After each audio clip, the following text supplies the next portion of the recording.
Don Gallo di Genova, del Porto, un vecchio di 83 anni e mezzo, saluta proprio con amore, voglio dire, gli amici del blog e dell'amico Beppe Grillo e di Passaparola. Finalmente il cavaliere è caduto da cavallo, lui dice che voleva scendere, ad ogni modo è a terra.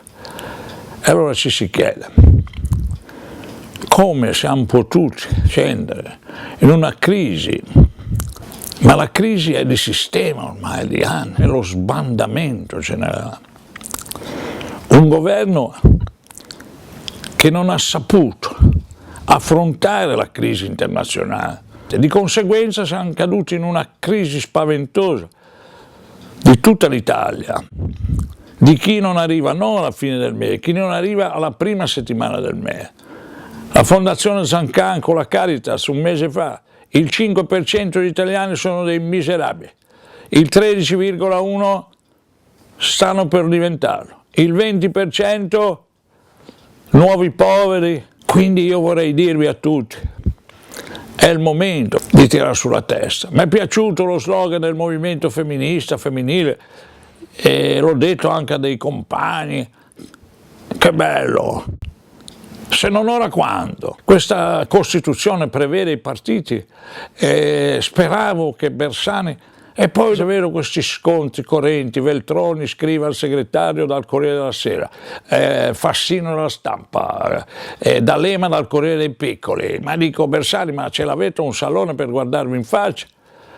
I miei ragazzi in questi giorni mi hanno trovato una mia cosiddetta omelia la notte di Natale, dove io da bambino mi rivolgo a Gesù Bambino, faccio delle domande, tra le altre gli dico, ma Gesù Bambino, ma l'hai visto certe leggi?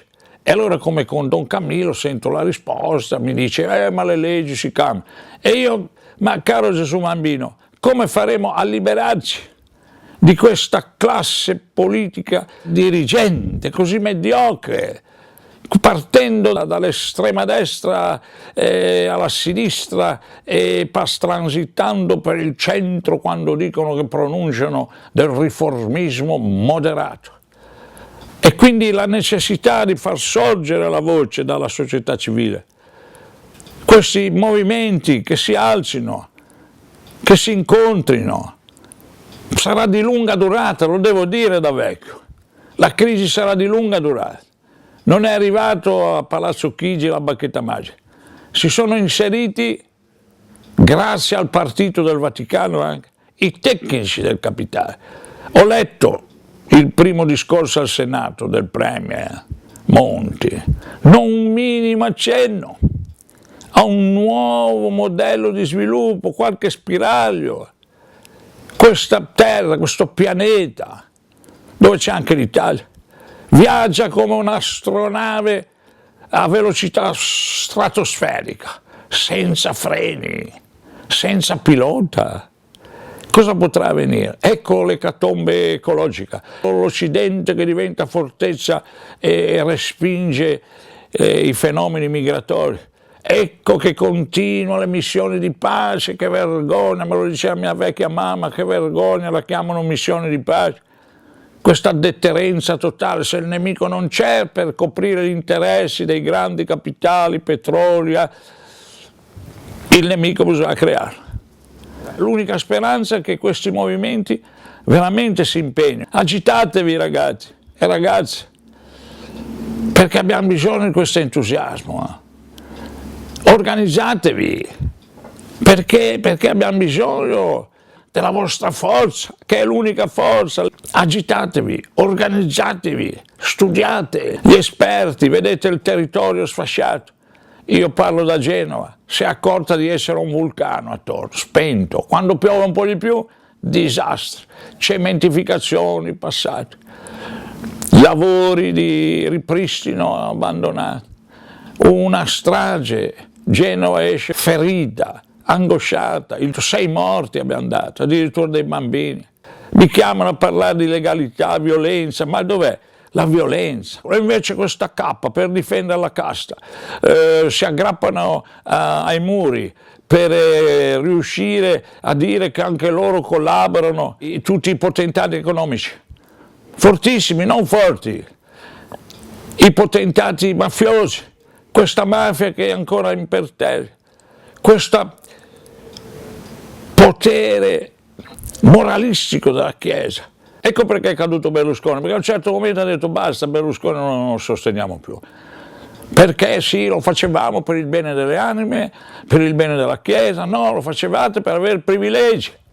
Guarda il comportamento degli operai, della Fiat, questo amministratore che dice sfa, disfa, via, un cantiere a Genova dei più gloriosi d'Italia, che lo si vuol cancellare. I ladri in questa nazione si vantano di esserlo. L'abiezione non ha limiti. Grande messaggio che veniva dal G8 10 anni fa, tutte le schiere dei ragazzi, soprattutto la rete Lilliput, 70 sigle, il grande Zanotelli l'aveva istituita, Don Bizzotto dei Beati Costruttori di Pace di Padova.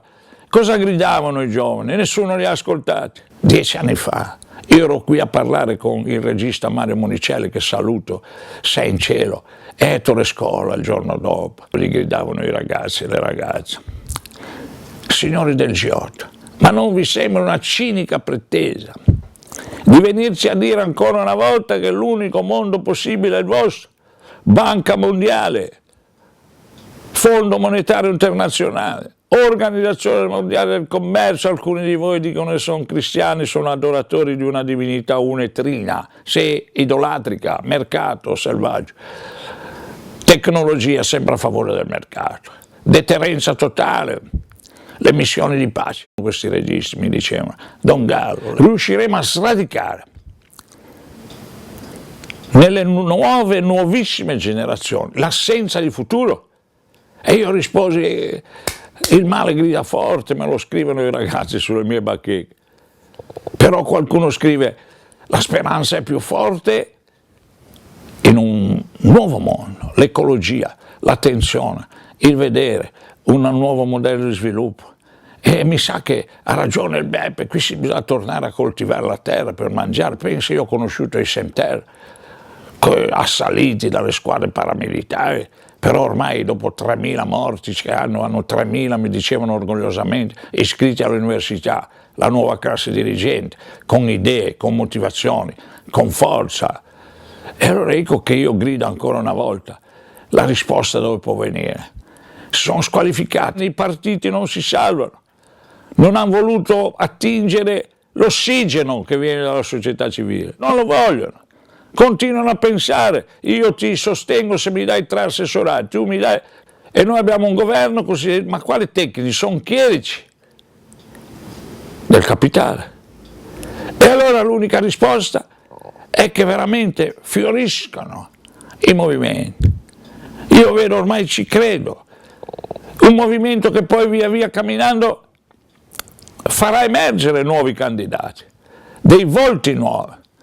E allora ecco, ricostruire una democrazia in Italia che è in eutanasia da anni. La Costituzione diventa uno straccio. La Costituzione, il 1° gennaio del 48, non è stata introiettata, non è entrato nella coscienza. I nuovi movimenti, ecco che potranno ritrovare queste motivazioni, scoprire questo bisogno di responsabilità personale. Quindi partire sì dai doveri, ed ecco allora i diritti, una solidarietà che produce dei diritti e non delle elemosine. E quindi questa grande voglia di dire, a questo punto vogliamo costruire insieme una città più umana, una città che sente il bisogno, che si verifica, che veramente deve, per esempio, come fa un candidato alle politiche, qualunque candidato nella sua agenda, la priorità dovrebbe dire io accetto perché la mia priorità è il bene comune. Io dico che bisogna camminare insieme. È chiaro che nessuno si libera da solo in una situazione del genere. È chiaro che non arrivano le bacchette magiche, qualcuno che libera un altro. Ci si libera insieme. E allora ben venga questo vento, che cominci veramente a crescere. Non bisogna aver paura, bisogna aver coraggio in una scelta non violenta. Ormai la selva lacandona ce l'ha insegnato. A Città del Messico più di 1 milione con i campesini, pacificamente. Qualche anno dopo il Semterra del Brasile, le cooperative indiane, quante sono, nessuno ne parla. Burkina Faso. Questo è veramente una situazione gravissima. Però, ragazzi, ragazze, Beppe, è anche una grande opportunità. Un vecchio che ha visto nascere la democrazia a 17 anni e mezzo, il 25 aprile del 45, e da vecchio devo vedere morire la democrazia. Il vero patriota è colui che pensa ai diritti di tutti i cittadini. E allora partigiano, e io vi auguro, io non sono manco caporale, altro che generale. Se questo mio messaggio lo volete, io vi do il diploma da partigiana e da partigiano. Partigiano vuol dire scegliere da che parte stare. E mi sembra che i movimenti vogliono stare dalla parte di un cammino veramente di giustizia, di trasparenza, di onestà intellettuale. L'Italia della Costituzione è una repubblica, è una cosa di tutti, res, è democratica, quindi è il governo di popolo. E dov'è adesso? Dov'è? Nelle banche. E infine, vi faccio una grande domanda, anzi la rivolgo proprio a tutti.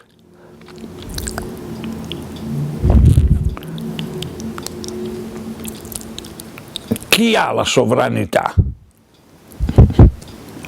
La persona con i suoi doveri e diritti o il mercato? Voi, ragazze e ragazzi, cittadini, cittadine, questo è il punto centrale. La sovranità, ecco perché ormai la nostra speranza sono i movimenti.